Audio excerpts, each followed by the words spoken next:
The rejection email from Stirling Medical University sat in my inbox like a bomb that refused to detonate. Something about it felt wrong, the same way you know someone's been in your room even before spotting anything out of place. My name is Zara, and I've spent the last 4 years of my life working toward one goal: getting into Stirling Med. My 4.0 GPA, perfect MCAT score, and countless volunteer hours should have at least earned me an interview. Instead, I was staring at a vague message about my application being lost in processing. "Sweetheart?" my dad's voice carried from downstairs. "Everything okay up there?" I quickly minimized the email window. "Yeah, Dad. Just checking some stuff. Come down when you're done. Your mother made lasagna." The family tablet sat on my desk, its screen dark. Earlier that week, I'd caught Dad hastily closing tabs when I walked in. At the time, I thought nothing of it. Now, dinner was quiet save for the scraping of forks against plates. Mum kept shooting me concerned glances while Dad cleared his throat repeatedly, his tell when he's about to deliver prepared speech. "So," he finally said, "about medical school." I pushed a piece of lasagna around my plate. "What about it?" "Your mother and I have been talking." He reached for my hand across the table. "Maybe this is a sign. You could take a gap year, help me with the business. The commute to State Medical is much more reasonable." "I haven't heard back from State yet," I interrupted. Mum jumped in, her voice gentle. "Honey, we just want what's best for you. Being close to family during medical school, it matters more than you think." I nodded, not trusting myself to speak. They'd been pushing the stay close to home narrative since I first mentioned Stirling. 4 states away was too far for their only daughter. Later that night, after they'd gone to bed, I opened my private email account, the one they didn't know about. I scrolled through weeks of messages until I found it. The original interview invitation from Stirling, dated 3 weeks ago. My hands shook as I clicked. The email was there, but marked as deleted. I hadn't deleted it. "Hey, you up?" I texted Ren, my best friend since high school. The response came immediately. "Always. What's wrong?" "Remember that Stirling interview I was supposed to have?" "Yeah. Next Tuesday, right?" My stomach dropped. I hadn't told anyone except my parents about that date. "Can you come over tomorrow? Bring your laptop. I need your help with something." "Sounds serious. Should I be worried?" I stared at the rejection email, then at my bedroom door, behind which my parents slept peacefully. "Not yet," I typed, "but someone should be." The next morning, Dad was extra cheerful at breakfast. "I've been thinking about your gap year," he said, buttering his toast. "We could convert the garage into your office space. Give you some real business experience before..." "Before what, Dad?" He paused, knife hovering over his bread. "Before whatever comes next, Princess. The world's full of opportunities." Mum touched my shoulder as she passed. "We just want you to be happy, sweetie." I forced a smile, remembering the deleted interview email. "I know, Mum. You always do what's best for me." The words tasted like ash in my mouth. As I headed upstairs, I heard them talking in low voices. My father's laugh carried up the stairs, the same laugh he used when closing deals at work. I pulled out my phone and dialed Stirling's admissions office before I could lose my nerve. "Stirling University School of Medicine. This is Dr. Murphy speaking." "Hi," I said, my voice steadier than I felt. "My name is Zara Robinson. I'm calling about my application status." Papers shuffled on the other end. "Ah, yes, Miss Robinson. We received a call last week cancelling your interview slot." The caller identified herself as you. The room seemed to tilt sideways. I never called to cancel. Silence stretched between us. When Dr. Murphy spoke again, her voice was different, careful. "Ms. Robinson, are you in a safe situation to speak freely right now?" I looked at my closed bedroom door, thinking of the deleted email, my father's suspicious behaviour with the tablet, the convenient timing of it all. "No," I whispered. "I don't think I am." Dr. Murphy's typing echoed through the phone. "I'm going to send you a secure link to reschedule your interview. Use a private device to access it." "And Zara?" "Yes?" "Whatever's happening, document everything." I ended the call and sat on my bed, staring at the family photo on my nightstand. My parents' smiling faces looked back at me, and for the first time in my life, I wondered if I'd ever really known them at all. Ren arrived the next afternoon with her laptop and a determined look in her eyes. We set up in my room, door locked, music playing just loud enough to mask our conversation.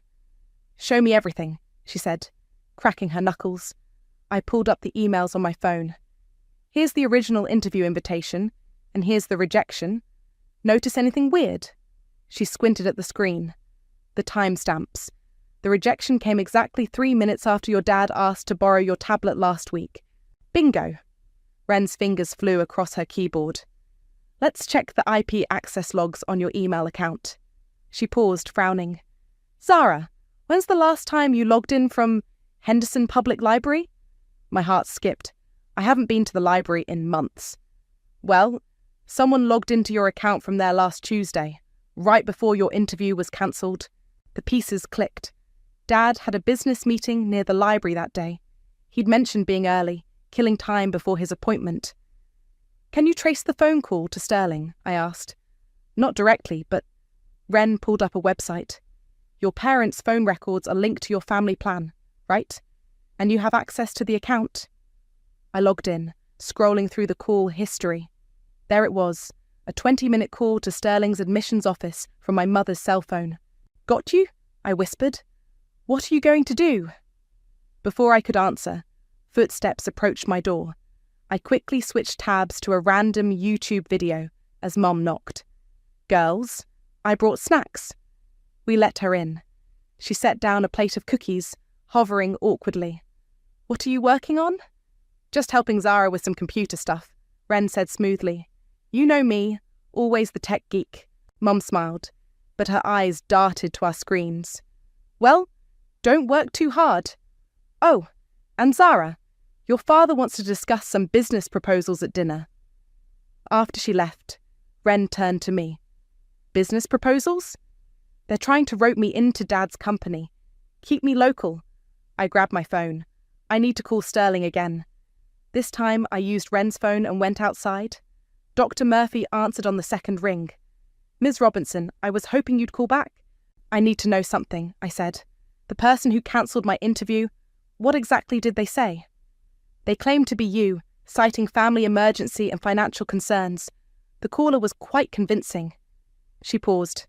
"But now that I'm speaking with you directly, the voice was notably different. Older. My mother's voice spinning lies about her daughter's future." "I'd like to reschedule my interview," I said firmly. "And I need it kept completely confidential. Of course, given the circumstances, we can conduct it virtually. This Friday, 7 a.m? Perfect. Dad would be at his weekly breakfast meeting, Mum at her yoga class." Back in my room, Ren was still digging. "Zara, look at this. Your mum's been researching joint bank accounts and something called Family Business Incorporation. They're trying to tie me down legally," I realised. "Make it impossible to leave.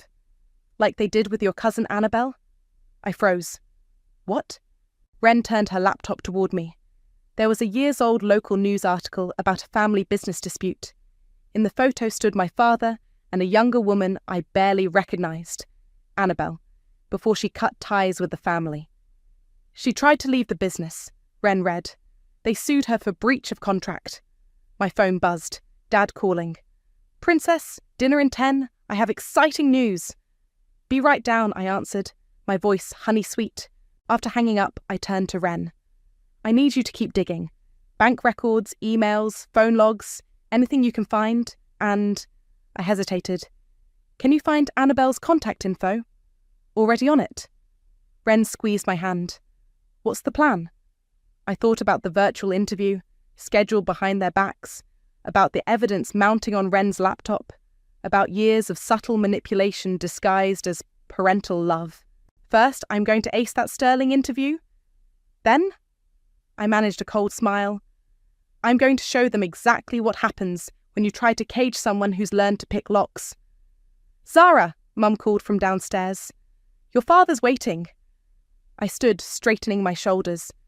Time to play the perfect daughter one last time. Ren looked worried. "Be careful." "Oh, I will be," I said, heading for the door. "After all, they taught me everything I know about keeping secrets." The next few weeks were an exercise in deception. I smiled through family dinners, nodded at Dad's business plans, and helped Mum with church fundraisers, all while preparing for my secret Sterling interview. "You seem different lately," Mum said one evening as we prepared dinner. "More accepting?" I carefully chopped carrots, keeping my voice light. "Well, you always say everything happens for a reason." "That's right, sweetie." She beamed. "Your father and I were just saying how mature you've become about the whole medical school situation." The knife came down harder than necessary. "Speaking of Dad, he mentioned something about incorporation papers." "Oh yes," Mum brightened. "We're thinking of making you a partner in the business. Wouldn't that be wonderful? Your father's already talked to the lawyers." I recorded the entire conversation on my phone, hidden in my apron pocket. The virtual interview with Sterling came and went. Dr. Murphy's face filled my laptop screen as I sat in Wren's basement, wearing my most professional blouse. "Your application is exceptional," she said, "and given the unusual circumstances, we've expedited your review process." 2 weeks later, the acceptance letter arrived at Wren's house. I held it with trembling hands, reading the words over and over. "We are pleased to offer you admission. We need to keep this safe," Wren said. "Somewhere they'll never look." That night, I pried up the loose floorboard under my bed and placed the letter in a fireproof box, along with copies of all the evidence we'd gathered. Every deleted email, every recorded conversation, every bank document showing their attempts to entangle me financially. Dad was in rare form at dinner, practically glowing as he discussed the future. "I've scheduled a meeting with our accountant next week. Time to make you officially part of the family business." "That's so thoughtful, Dad." I pushed my peas around the plate. "But shouldn't we wait until after tax season?" "Nonsense. Strike while the iron's hot, that's what I always say." He reached for my hand. "Princess, this is everything we've dreamed of. The three of us working together." Mom dabbed her eyes with a napkin. "A real family legacy." I excused myself early, claiming homework. Instead, I called Annabelle's number, which Wren had finally tracked down. She answered on the 4th ring. "Hello?" "Annabelle, it's Zara, your cousin." Silence then. "Are you okay?" "No," I admitted. "I need to know what happened between you and Dad." She laughed bitterly. "Has he started with the partnership papers yet?" "How did you know?" "Because that's how they trap you. First, it's a family business opportunity. Then it's joint accounts, shared assets, contracts with ridiculous clauses." She took a breath. "It took me 3 years and most of my savings to legally break free." I thought about the incorporation papers Dad kept mentioning. Did they try to stop you from leaving? They tried everything. Walter even froze my account since we were business partners. Thank God I had a secret savings account. I glanced at my own secret account. Started the day after discovering their betrayal. What would you have done differently? Kept better records, built a stronger support system, left sooner? She paused. "Zara, are you planning something?" "Maybe." "Then learn from my mistakes. Don't confront them until you're ready to walk away completely. And when you do, make it count." After hanging up, I heard Mom and Dad talking downstairs. "She's really coming around," Mom said. "I told you, the Sterling rejection was a blessing in disguise." Dad's voice was smug. "Sometimes parents know best. Once the business papers are signed next week, she'll have roots here. Real responsibility. Our little girl, all grown up." I pulled out my phone and pressed record, adding their conversation to my growing collection. Then I checked my secret email. Another message from Sterling about housing arrangements. A text from Wren lit up my screen. Miles from bio class got into Sterling too. Want me to feel him out as a potential ally? I thought about the long game ahead, the careful planning needed, the importance of having people in my corner who understood what was at stake. "Yes," I replied. "The more people who know the truth, the harder it will be for them to spin their version later." I slid the floorboard back into place, hiding my acceptance letter and evidence. Soon I'd have to decide when to detonate this bomb I was building. But for now, I had papers to sign, smiles to fake, and parents to fool. After all, they'd taught me well how to play happy families. The annual Robinson family barbecue was always a performance. But this year's show deserved an Oscar. Dad worked the grill like a conductor, orchestrating conversations and directing attention my way at every opportunity. "Everyone," he called out, tapping his glass. "I'd like to make a toast to my daughter." The relatives gathered around, paper plates loaded with potato salad and grilled chicken. I plastered on my best smile. "To Zara, who's shown such wisdom and maturity these past months." He wrapped an arm around my shoulders. "Instead of running off to some distant medical school, she's choosing to stay close to family, to help build our legacy." Aunt Margaret wiped away a tear. "Such a good daughter." "We're so blessed," Mom added, squeezing my hand. I excused myself to get more ice from the garage freezer. As I dug through the frost, a voice behind me made me jump. "Quite the production out there?"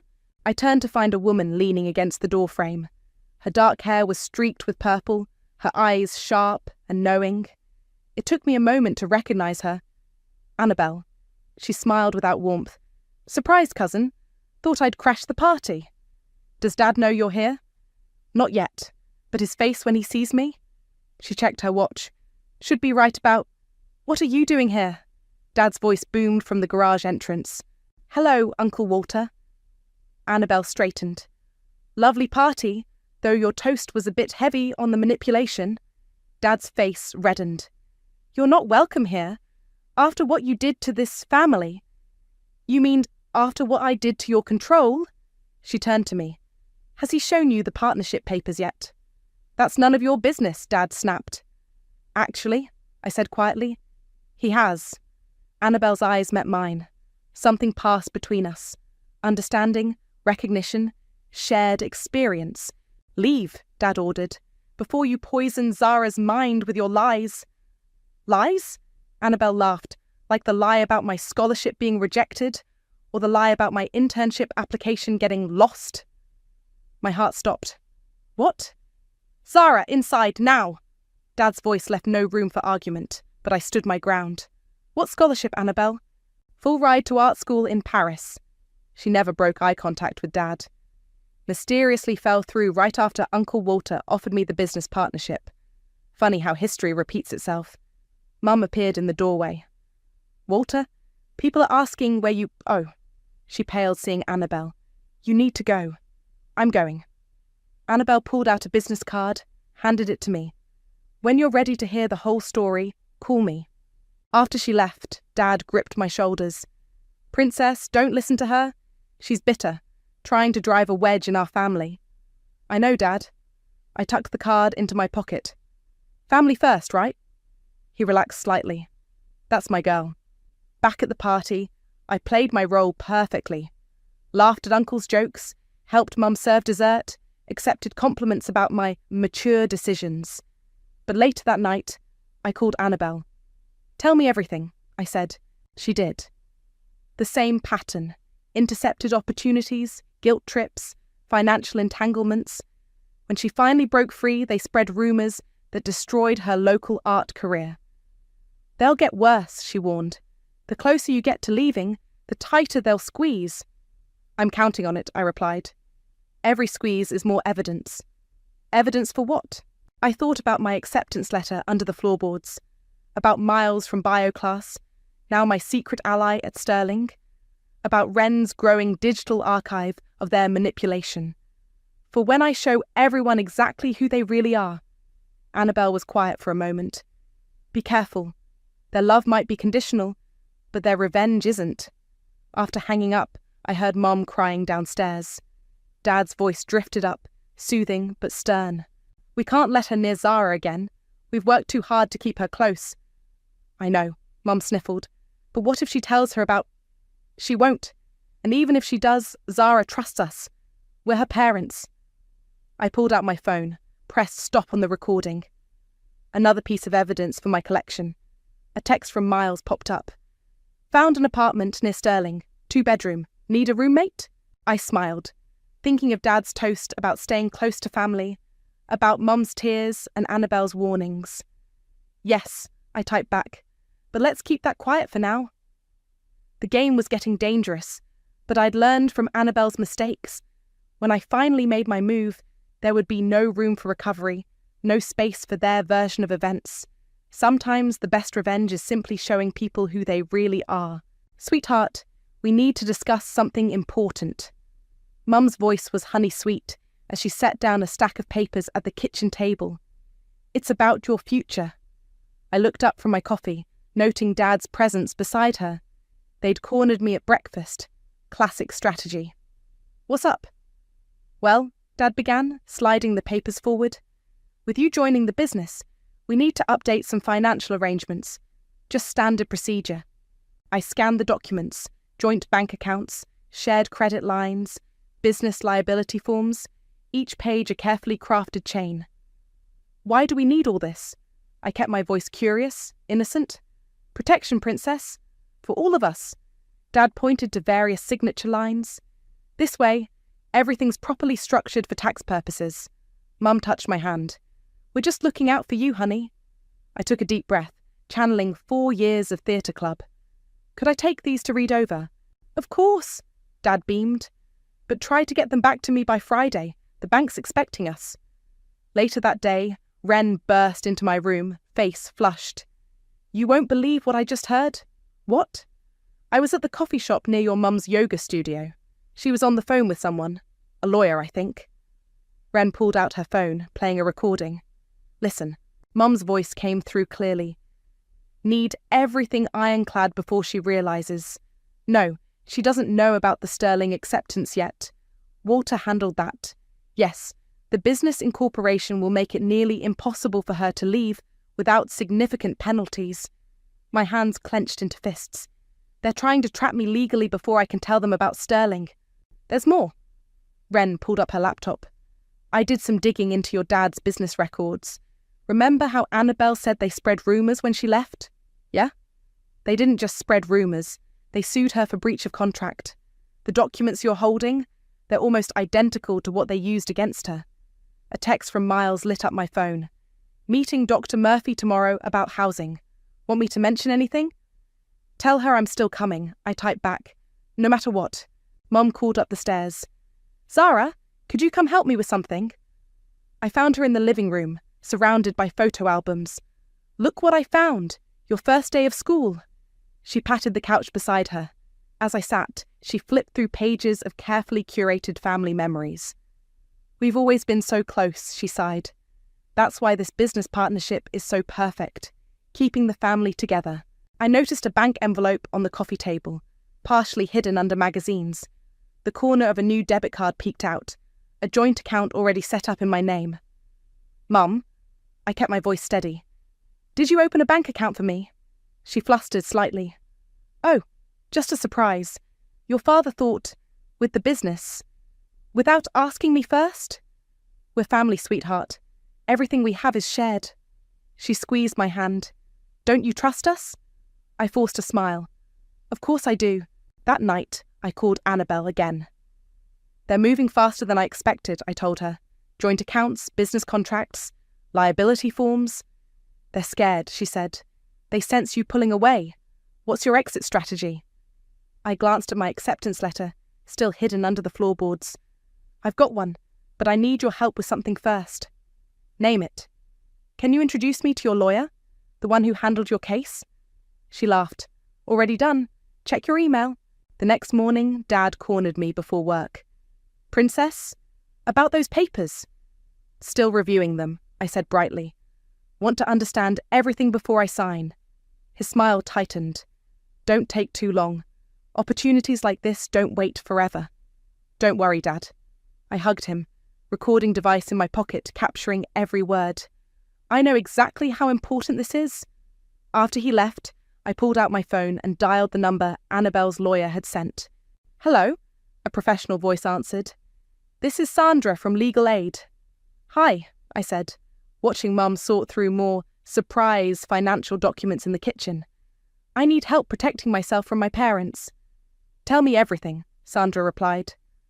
I looked at the joint bank card Mum had tried to hide, thought of the contracts waiting for my signature, remembered Dr. Murphy's concerned face during my interview. It's a long story, I said, but I've got proof of all of it. Sometimes the best defense isn't just documenting the abuse. It's making sure you have witnesses when the truth finally comes out. The sterling acceptance letter slipped from my bag at the worst possible moment, or maybe the perfect one. Mum was walking past my room as it fluttered to the floor, the university letterhead clearly visible. Her gasp made me turn. "What's this?" "Mum, I can explain." She was already reading, her face draining of colour. "Accepted? But they rejected you. Your father said—" "Did he?" I kept my voice level. "Or did he just tell you that's what happened?" She stumbled backward, clutching the letter. "Walter! Walter!" Dad's heavy footsteps pounded up the stairs. "What's wrong?" Mum thrust the letter at him. His face went from confused to thunderous as he read. "How did you—" He looked up, realization dawning. "You went behind our backs, like you went behind mine." I pulled out my phone, played the recording of his call to Sterling. "Like when you pretended to be me and cancelled my interview." "We did that for your own good." His voice rose. "You're too young to understand." "I understand perfectly." I opened my laptop, showed them the email trails, the phone records, the library login. "I understand every single thing you did to keep me here." Mum started crying. "Sweetheart, please. We're your parents. We love you." "Love?" I laughed. "Is that what you call sabotaging my future? Opening bank accounts in my name without permission? Trying to trap me with business contracts?" Dad stepped forward, his face red. "Everything we did was to protect you." "No." I stood my ground. "Everything you did was to control me, just like you tried to control Annabelle." They both flinched at her name. "She told me everything," I continued. "The scholarship you ruined, the lawsuit, the rumours, that ungrateful little—" Dad stopped himself, trying to regain composure. "Princess, you're confused. We can fix this. Tear up that acceptance letter, sign the business papers."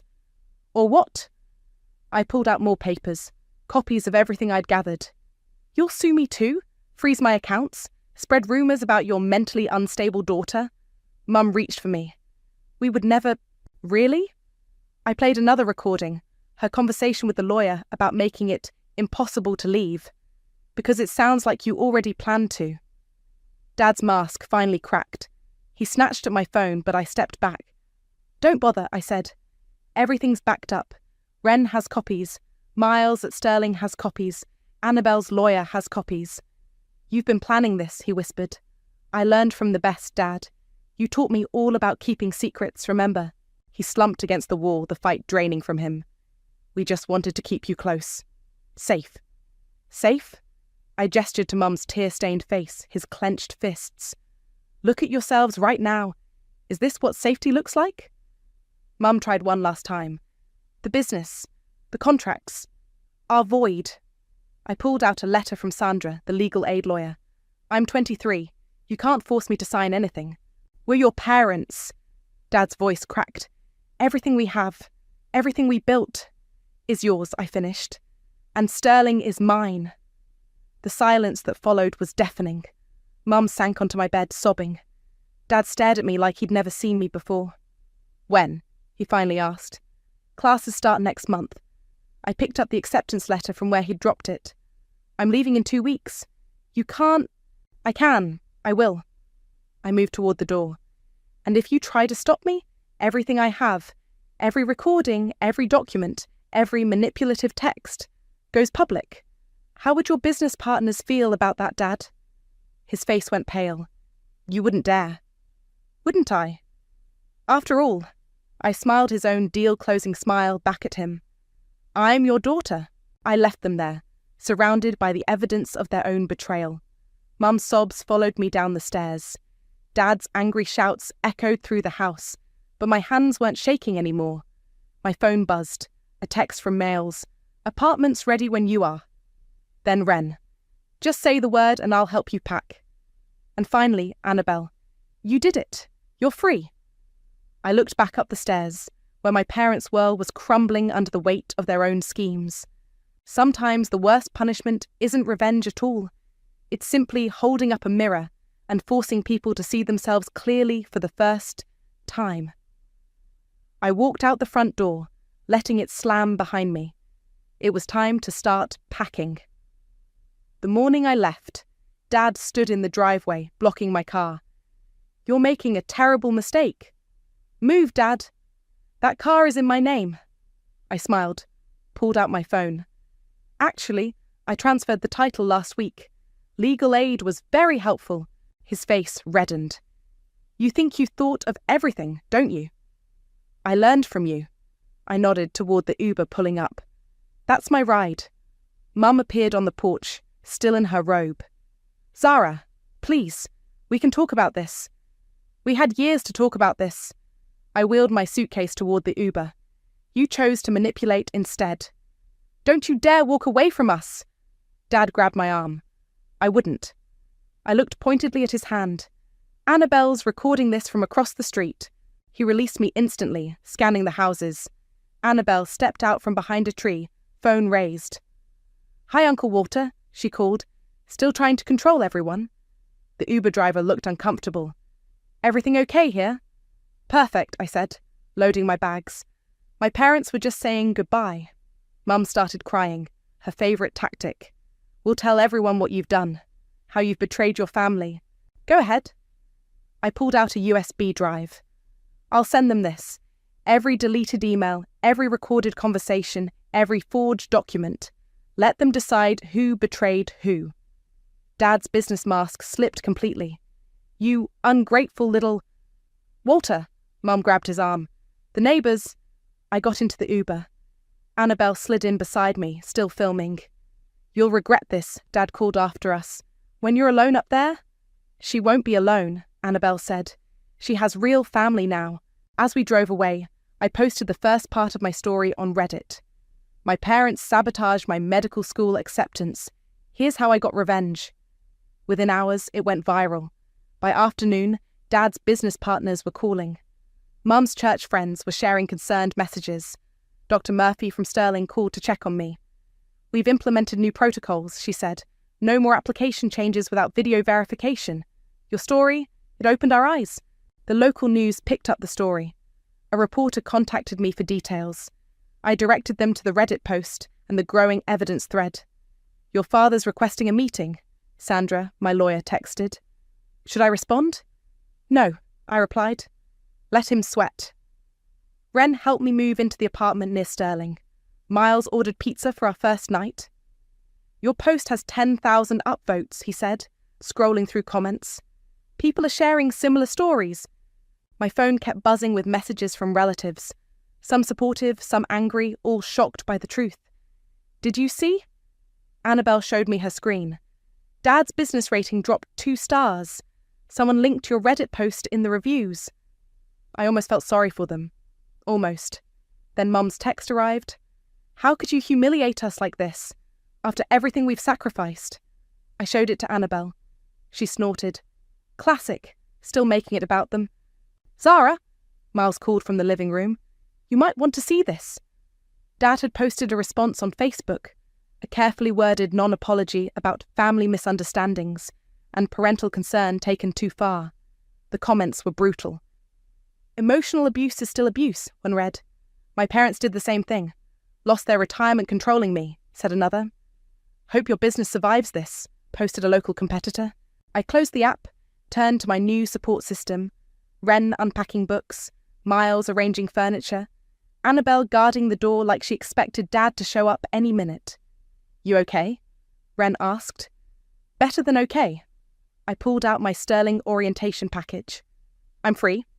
My phone buzzed again, a message from Dad's biggest client. "Saw the Reddit post. We need to discuss our contract." Then from Mum. "The church board wants to talk about our volunteer positions." And finally from Sandra. "Their lawyer's requesting a meeting. They're worried about legal exposure." "What do you want to do?" Annabelle asked. I thought about years of manipulation, of opportunities stolen, of love used as a weapon. "Nothing," I said. "The truth is doing all the work for me." We stayed up late, sharing stories and making plans. No more secrets, no more control, no more pretending. Outside, my phone kept buzzing with notifications. Inside, surrounded by people who actually cared, I finally felt the weight lift. Sometimes the best revenge isn't what you do to others. It's what you do for yourself. The white coat ceremony at Sterling felt surreal. Hundreds of families filled the auditorium, cameras flashing, proud parents dabbing tears. I sat between Miles and an empty chair. "They might still come," Miles whispered. I shook my head. "They won't." The last email from my parents had arrived that morning. Walls of text about family loyalty, sprinkled with guilt and thinly veiled threats. I'd archived it without reading past the first line. Dr. Murphy took the stage, adjusting the microphone. "Today, we celebrate not just academic achievement, but personal triumph. Each student here has overcome unique challenges to reach this moment." Her eyes found mine in the crowd. We both knew my story had changed Sterling's admissions policies forever. "Some of you," she continued, "had to fight harder than others for your dream. Your courage inspires us all." The ceremony began. One by one, students walked across the stage, receiving their white coats from faculty members. Parents beamed, siblings cheered. "Zara Robinson," called Dr. Murphy. I stood, heart pounding. The walk to the stage felt endless. "Wait!" a voice called from the back. My stomach dropped. Dad stood in the doorway, Mum beside him. They looked smaller somehow, less intimidating than I remembered. Security moved toward them, but Dr. Murphy held up her hand. "Ms. Robinson, it's your choice," the audience whispered. Phones recorded. My Reddit story had made rounds through the medical community. Everyone knew who we were. I straightened my shoulders. Let them stay.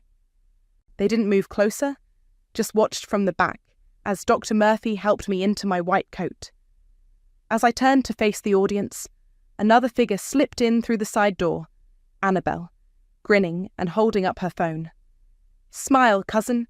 This one's going viral too." After the ceremony, my parents approached cautiously. Security stayed close. "You look..." Mum's voice cracked. "Professional." "Thanks." I kept my distance. Dad cleared his throat. "Princess, we've been thinking..." "Don't." I held up my hand. "If you're here to apologize, save it. If you're here to manipulate, leave." "We're here," Mum said softly, "because we finally read your whole Reddit post, all the comments, all those other parents who..." She looked down. "Who did what we did." "We didn't see it," Dad admitted. "How much we were hurting you." "No," I agreed. "You didn't." "Your father's business is struggling," Mum added. "The church asked us to step back. Everyone knows." "The truth?" I adjusted my new white coat. "That's what happens when masks fall off." Dad stepped forward. "Can we start over?" "No." I met his eyes. "But maybe, someday, we can start something new, something honest." "How?" Mum whispered. "First, therapy. Real therapy, not church counselling. Then, if the therapist agrees, we can try family sessions." I glanced at Annabelle, still recording. But no contracts, no conditions, no control. They exchanged looks. The old them would have refused, raged, manipulated. But their public exposure had changed things. Karma had done its work. "Okay," Dad said finally. "Whatever you need. I need you to leave now." I gestured to where Miles, Wren, and Annabelle waited. "My real family's taking me to dinner." They flinched but nodded. As they turned to go, Mum looked back. "We do love you, Zara, even if we showed it wrong." "I know." I touched my white coat. "But sometimes love needs to break before it can heal right." After they left, Annabelle showed me her phone. My parents' departure was already trending. The medical school community celebrating another victory against educational sabotage. "Ready for dinner?" Miles took my hand. "Actually," I pulled out my phone. "I need to post one last Reddit update first." Wren peered over my shoulder as I typed. "Today, I got my white coat. My parents came, not for control or manipulation, but to witness what happens when their daughter finally breaks free. It's not a happy ending. Those only exist in fairy tales. But it's a true ending? Sometimes that's better." "Perfect," Annabelle said. "Now, dinner? I'm thinking somewhere expensive. I hear your dad's business can't afford to sue anyone anymore." We laughed, heading out into the evening. Behind us, the empty auditorium still echoed with the day's ceremonies. Ahead, my future waited. Not perfect, not completely healed, but completely mine. My phone buzzed with a text from Dr. Murphy. Your story helped 3 students this semester already. Sometimes breaking free helps others find their courage too. I smiled, tucking the phone away. The white coat felt right on my shoulders, like armor made of truth and triumph. Sometimes the best revenge isn't about destroying your past. It's about building your future. $2,000. The price tag dangles from the cream-colored leather handbag like a noose around my neck. My mother-in-law, Margaret, stands beside me, her manicured fingers stroking the designer logo as if it were a beloved pet. I'm Sawyer, and this moment in the boutique marks the beginning of my personal hell. Ryan promised I could have it for my birthday, Margaret says, her voice dripping with the sweetness that makes my teeth ache. He told me you'd take care of it today, dear. Of course he did. My unemployed husband, who lost his consulting job 3 weeks ago, is still making grand promises to Mommy Dearest. The same husband who just this morning reminded me we needed to dip into our savings for the mortgage payment. Did he mention we're behind on our property taxes? The words slip out before I can stop them. Margaret's face tightens, that familiar flash of disapproval crossing her features. Money troubles are so common, she says, waving her hand dismissively. Ryan assured me you're doing quite well with the bookshop. I grip my own worn leather purse tighter. The bookshop barely breaks even most months. You know this, Margaret. You live with us. Temporarily, she corrects, as if her 6-month stay hasn't already stretched to 14 months. And I've been nothing but helpful, watching the house while you work those long hours. The saleswoman hovers nearby, perfectly coiffed and probably sensing the tension. I catch my reflection in one of the store's many mirrors, exhaustion etched around my eyes, my brown hair hastily pulled back. I look exactly like what I am, a small business owner drowning in other people's expectations. My phone buzzes. Ryan's text reads, "Did Mom get her bag? She's been talking about it for weeks." I type back, "We can't afford this." His response is immediate. "Please, Sawyer, I promised her. I'll figure something out." Figure something out. Like he figured out the cruise he bought her last Christmas? The one still sitting on our credit card? Margaret, I start, trying to keep my voice steady. I think we should discuss this with Ryan first. She clutches the bag closer. But he's already promised. You wouldn't want to make him break his word to his own mother, would you? Especially after everything I've done for you both? The manipulation is so obvious it would be laughable if it wasn't so effective. Ryan will cave. He always does. And somehow I'm the one who ends up paying the price. "I'm sorry," I tell the saleswoman. "We won't be taking it today." Margaret's face crumples like expensive tissue paper. "I'll just call Ryan myself." She steps away, phone already in hand, and I hear her voice shift to that trembling tone she uses to get her way. "Ryan, sweetheart, your wife is being difficult." My phone lights up again. "Ryan, just buy it. I'll make it up to you." The fury rises in my chest, hot and familiar. This is the moment, standing in this overpriced boutique, watching my mother-in-law orchestrate yet another financial disaster, when something inside me finally snaps. I walk out of the store, Margaret's protests fading behind me. By the time I reach my car, I've received 6 messages from Ryan, each more desperate than the last. The last one reads, "Please go back. You know how she gets." Yes, I do know how she gets. I know exactly how they both get. And for the first time, I realize I'm done playing this game. The handbag isn't just a handbag. It's every boundary crossed, every manipulation accepted, every financial burden I've shouldered while they play their twisted mother-son routine. I start the car, my hands steady on the wheel. They want to talk about prices? Fine. It's time they learned that everything, especially karma, comes with a price tag, and I'm about to make sure they pay in full. The sound of Margaret's designer heels clicking against our hardwood floors has become my personal metronome of misery. 3 hours since the boutique incident, and she's been pacing, making phone calls, and letting out theatrical sighs that could rival a Victorian drama. I'm chopping vegetables for dinner with more force than necessary when Ryan finally comes home. The front door closes softly, too softly. He's trying to avoid confrontation, which means Margaret has already worked her magic. Sawyer? His voice carries that placating tone I've grown to hate. Can we talk? The knife comes down hard on a carrot. About how you promised your mother a $2,000 handbag with money we don't have? He steps into the kitchen, loosening his tie, the one he still wears to job interviews that go nowhere. I know the timing isn't great, but the timing? The laugh that escapes me sounds foreign. Ryan, we're eating ramen noodles 3 nights a week while your mother orders takeout from that overpriced bistro downtown. She's going through a difficult adjustment period. 14 months is not an adjustment period. It's a lifestyle. Margaret's footsteps pause outside the kitchen. I know she's listening. She always is. I had 3 interviews today, Ryan says, changing tactics. 2 of them looked promising.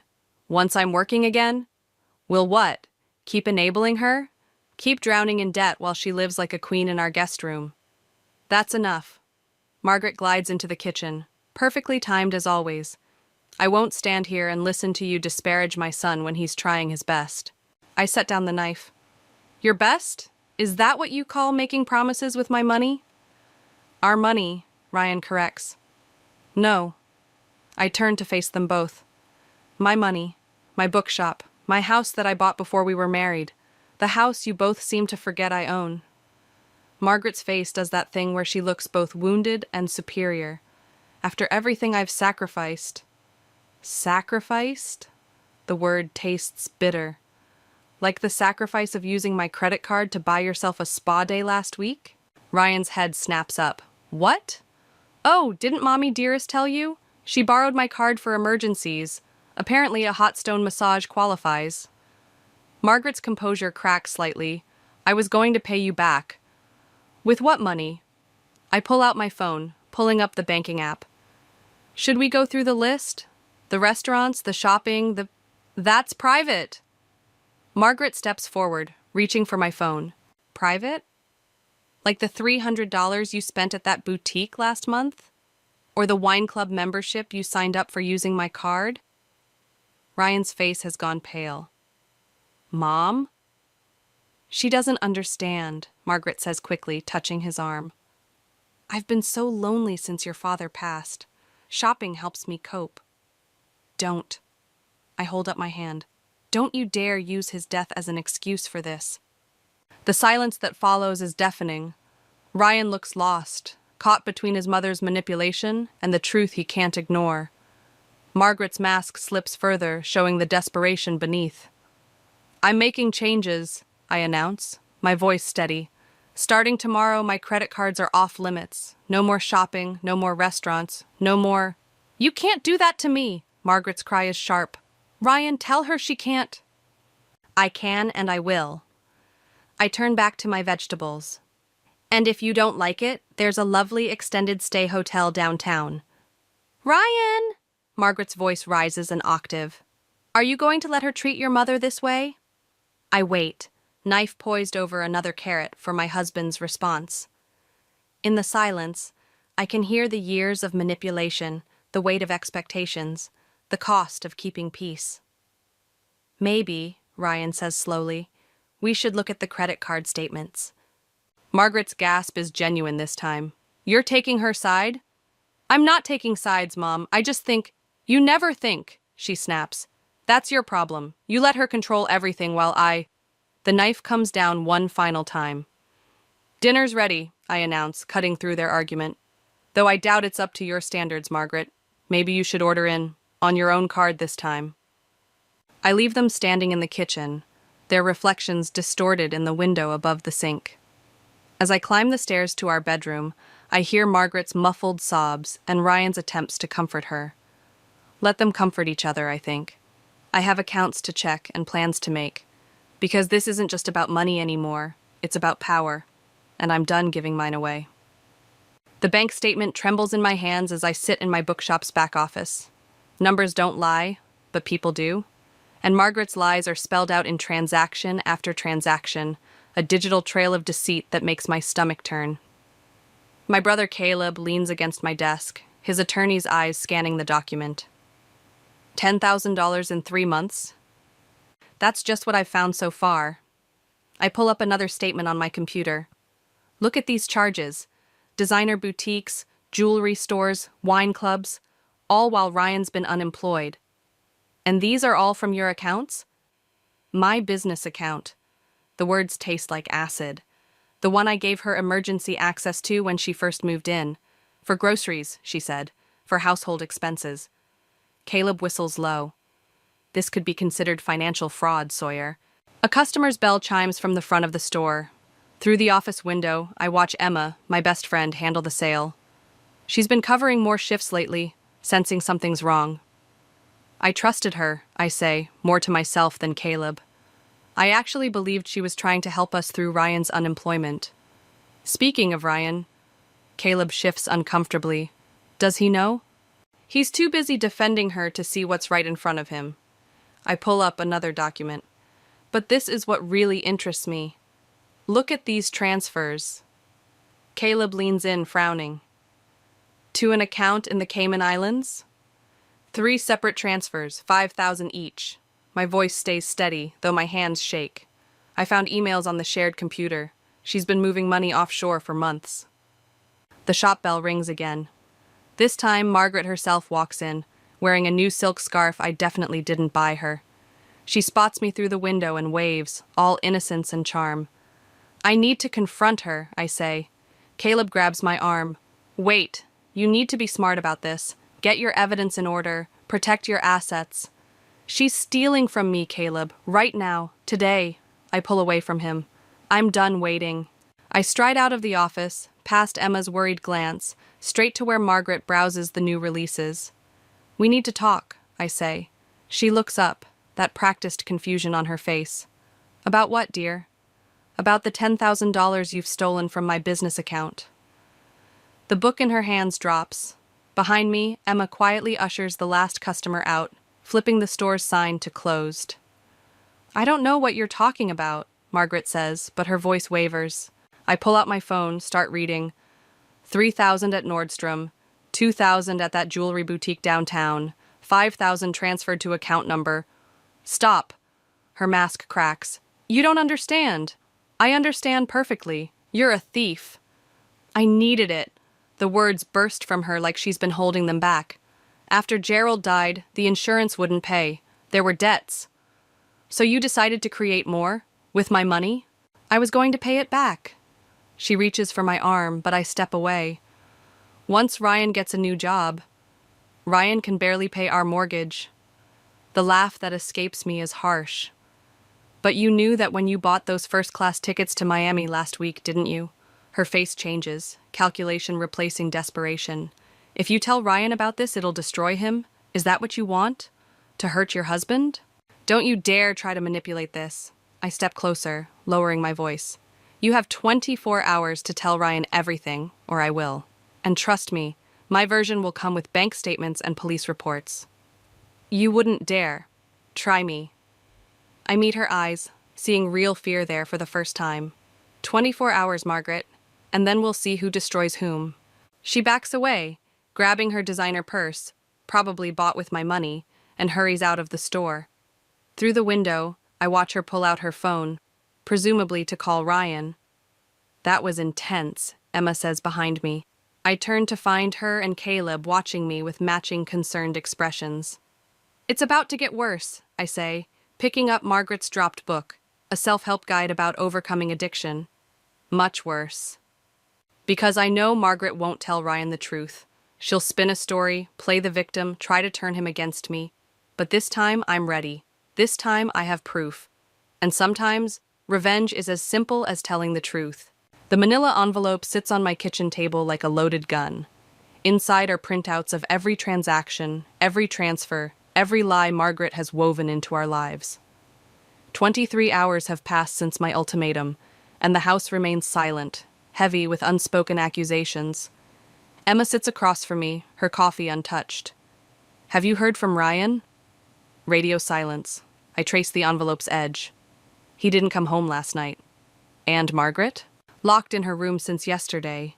I heard her on the phone all night, speaking in whispers. A notification pings on my laptop. Another transfer alert. I open the banking app and my hands start shaking. She's doing it again, I say, turning the screen toward Emma. Right now, another 5,000 to the same offshore account. Emma leans forward, designer's eyes scanning the details. She's getting desperate. She's getting bold. I pull up another window. Look at this email I found. There are more accounts, Emma. In Switzerland, in the Bahamas. This goes way beyond shopping addiction. You need to call Caleb.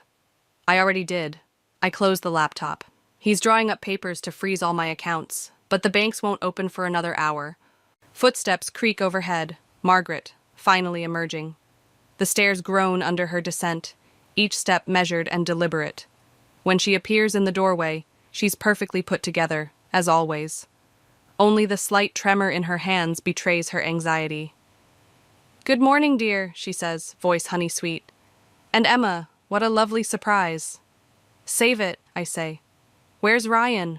"Oh, he needed some time to think." She moves to the coffee maker, her designer robe swishing. "He was quite upset about your accusations."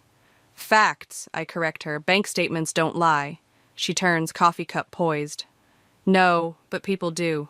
Have you told Ryan about your little side project with Emma yet? The one you've been working on during business hours?" My blood runs cold. Emma shifts in her chair. "That's different." "Is it?" Margaret's smile is razor sharp. "Using company time and resources for personal gain? Sounds familiar, doesn't it?" "We're designing book covers," Emma interjects. "It's related to the business." Without declaring the income, Margaret sips her coffee. My, what would the IRS say? The threat hangs in the air. I stand slowly, understanding dawning. "You've been planning this," I say. "All along, you've been gathering ammunition." "Insurance, dear. We all need it." She sets down her cup. "Now, about those bank statements." "No." The word comes out stronger than I expect. "You don't get to blackmail me with my own business." Then we understand each other. She moves toward the door. "I'll tell Ryan you send your love."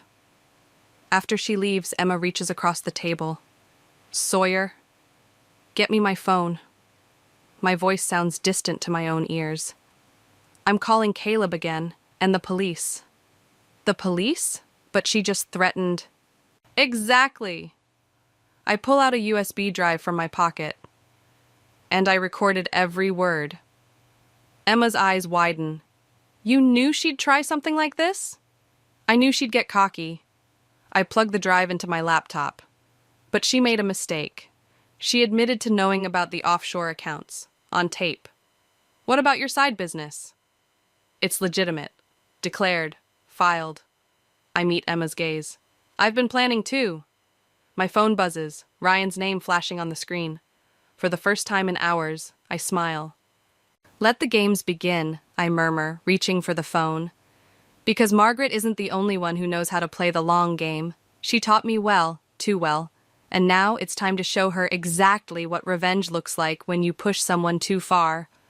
I answer the call, voice steady. "Ryan, we need to talk about your mother's offshore accounts." The sharp intake of breath on the other end tells me everything I need to know. Margaret may have taught me about manipulation, but she never learned the most important lesson. Sometimes the truth is the deadliest weapon of all. And I'm done playing defense. The divorce papers feel heavier than they should, tucked inside my laptop bag as I enter our favorite coffee shop. Ryan sits at our usual corner table, his shoulders tight with tension. He hasn't noticed me yet, too busy staring into his untouched coffee like it holds answers. 3 days since I revealed Margaret's offshore accounts. 3 days of silence, punctuated only by hushed phone calls and slammed doors. "You came," he says as I slide into the seat across from him. His voice sounds hollow, aged. "Did you think I wouldn't?" "Honestly, I don't know what to think anymore." He pushes a folder across the table. "I found these in Mom's room." Inside are bank statements, but not mine. These show transfers from accounts I've never seen, dating back years before Gerald's death, before our marriage, before everything. "Your father's signature," I note, pointing to a document. "But these dates..." He was dead by then. Ryan's hands shake as he reaches for his coffee. "She forged them, used his identity to open accounts, take out loans." "Ryan, there's more." He pulls out his phone, slides it toward me. On the screen is an email chain between Margaret and someone named James Sullivan. The subject line reads, Re Gerald's life insurance policy. My stomach drops as I read. She falsified his death certificate, changed the date, made it look like he died 6 months later than he did. Ryan's laugh is bitter. All so she could keep collecting his pension, his social security, using my dead father like some kind of ATM. The coffee shop bustles around us, oblivious to our world crumbling. A barista calls out orders. Someone laughs too loudly. I confronted her, Ryan continues. She said she did it for me, to maintain our lifestyle, to make sure I had opportunities. And you believe her? I don't know what to believe anymore. He meets my eyes for the first time. But I know you were right. About everything. The divorce papers in my bag seem to pulse, demanding attention. But something stops me from pulling them out. There's something else, Ryan says, his voice dropping. The police came to the house this morning. Apparently some of that money. It wasn't just from Dad's accounts. My phone buzzes. Caleb calling. I silence it. What do you mean? Remember that charity foundation Mom started after Dad died? The one for underprivileged students? Ryan's voice cracks. It was a front. She was laundering money through it, using my father's reputation to... He breaks off as my phone buzzes again. This time it's Emma. You should get that, he says. I answer. Emma's voice comes through, breathless. Sawyer, turn on the news, now. Ryan's already pulling up a news site on his phone. The headline makes my blood freeze. Local charity foundation under investigation for fraud. Former teacher and widow implicated in $1 million scheme. She's gone, Ryan says quietly. Left a note saying she's sorry, that she never meant for it to go this far. The divorce papers suddenly feel meaningless. This isn't about revenge anymore. This is about survival. The police, I start, but Ryan cuts me off. They'll want to talk to us both, about the accounts, the transfers, everything. He reaches across the table, takes my hand. I know you have divorce papers in your bag. I don't blame you. But right now, I need your help, please. The word hangs between us, heavy with implications. My carefully planned revenge is dissolving, replaced by something more complicated, more dangerous. My phone buzzes again. Caleb, probably with legal advice we desperately need. The news ticker on Ryan's phone keeps scrolling. Multiple victims, pension fraud, charitable donations misappropriated. What do you want to do? Ryan asks. I look at him, really look at him. The man I married, broken by his mother's betrayal, asking for help instead of enabling her for the first time in his life. The divorce papers can wait. Right now, we need to decide. Do we run from Margaret's mess or stay and face the storm? I reach for my phone, meeting Ryan's gaze. First, we call my brother. Then we find your mother. Because if we don't, she'll drag us both down with her. And somehow I know this is just the beginning. The text message comes at midnight. I know where she is. Ryan's words glow on my phone screen as I stand in our emptied bedroom, surrounded by packed boxes and echoing silence. Caleb warned me not to get involved. Let the police handle it, he said, but the police are already questioning my involvement in Margaret's charity foundation. 3 days of interrogations have left me raw, exposed. I text back, where? The lake house, Dad's old place. Of course, the property Margaret claimed she'd sold years ago. Another lie in her web of deception. I'm going there, Ryan writes. Now. Wait for me. The drive takes 40 minutes. Ryan's car is already in the gravel driveway when I arrive, but something feels wrong. The front door stands open, spilling yellow light into the darkness. Inside, the air smells stale, like unopened rooms and secrets. Ryan? In here. His voice carries from the study, tight with emotion. I find him standing over Margaret, who sits in Gerald's old leather chair, like a queen on her throne. She's wearing the cream-colored designer dress she bought with my stolen money, perfectly pressed despite everything. Hello, dear, she says, as if this is just another family dinner. I wondered when you'd both arrive. It's over, Mom, Ryan's voice cracks. The police are coming. I called them before Sawyer got here. Margaret's smile doesn't waver. Did you really think I didn't have a plan? She reaches into her desk drawer, and my heart stops. But instead of a weapon, she pulls out a thick manila envelope. Insurance, she says, sliding it across the desk. Against both of you. Ryan grabs the envelope, opens it. His face goes pale. What is it? I ask. Transfer records, Margaret answers for him, showing how you both helped me move money through the foundation. Your signatures, your accounts, your complicity. These are forged, I say, but my voice sounds weak even to me. Are they? She stands, smoothing her dress. Ryan, darling, whose idea was it to use the bookshop as a front for cash deposits? And Sawyer, those offshore accounts you discovered? They're in your name too, thanks to some careful paperwork. The room spins. I grab the desk for support. You planned this, Ryan whispers. All of it.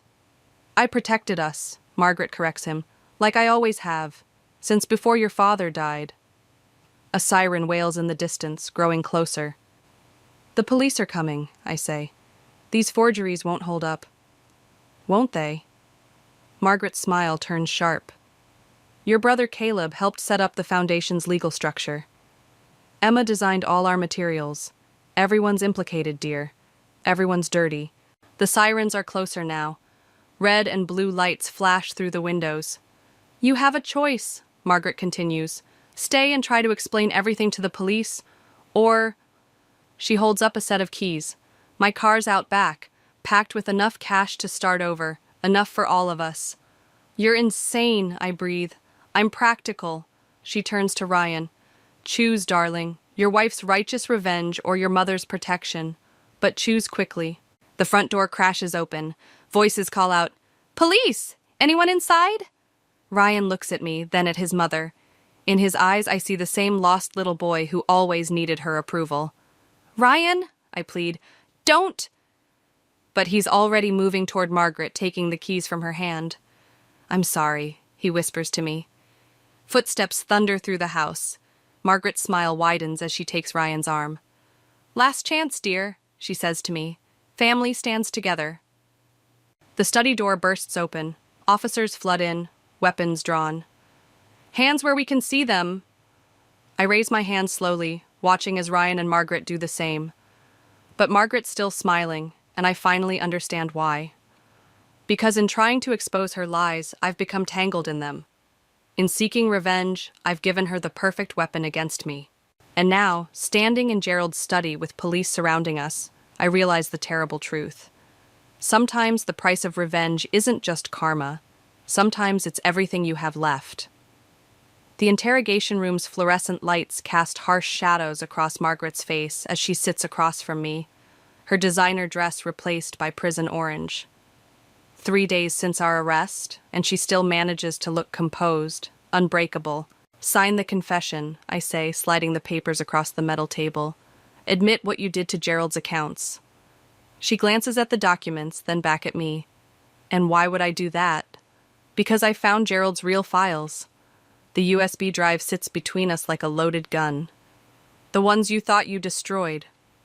For the first time, her mask slips. Just slightly.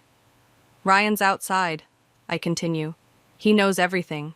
About Gerald's life insurance, the forged death certificate, You turned my son against me. Her voice carries a dangerous edge. No, your lies did that. The door opens. Caleb enters, followed by 2 detectives. My brother's face is grim as he sets down his briefcase. The forensic accountants finished their review, he announces. They found something interesting in Gerald's old home office. Margaret's fingers twitch. That office was cleared out years ago. Behind the drywall, Caleb continues. A safe, with very detailed records. Gerald's dead, Margaret snaps. Whatever you found is dated after his death. I lean forward. In your handwriting. She laughs, but it sounds hollow.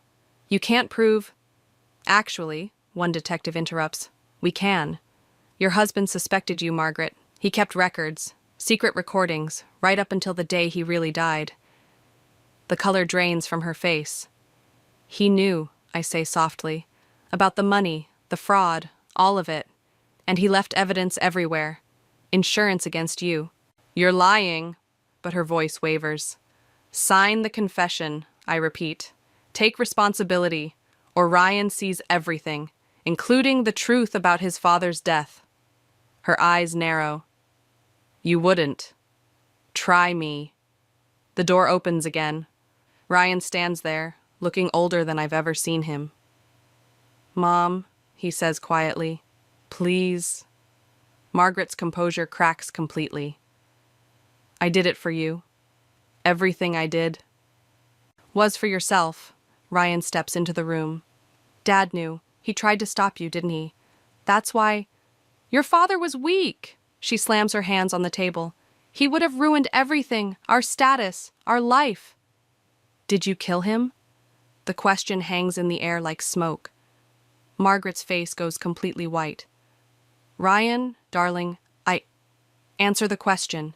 His voice breaks. When you forged his death certificate, was he already dead? Or did you... He was going to expose everything. The words burst from her like poison. He would have destroyed us. I had to protect us. I had to... Ryan turns away, shoulders shaking. The detective steps forward with handcuffs.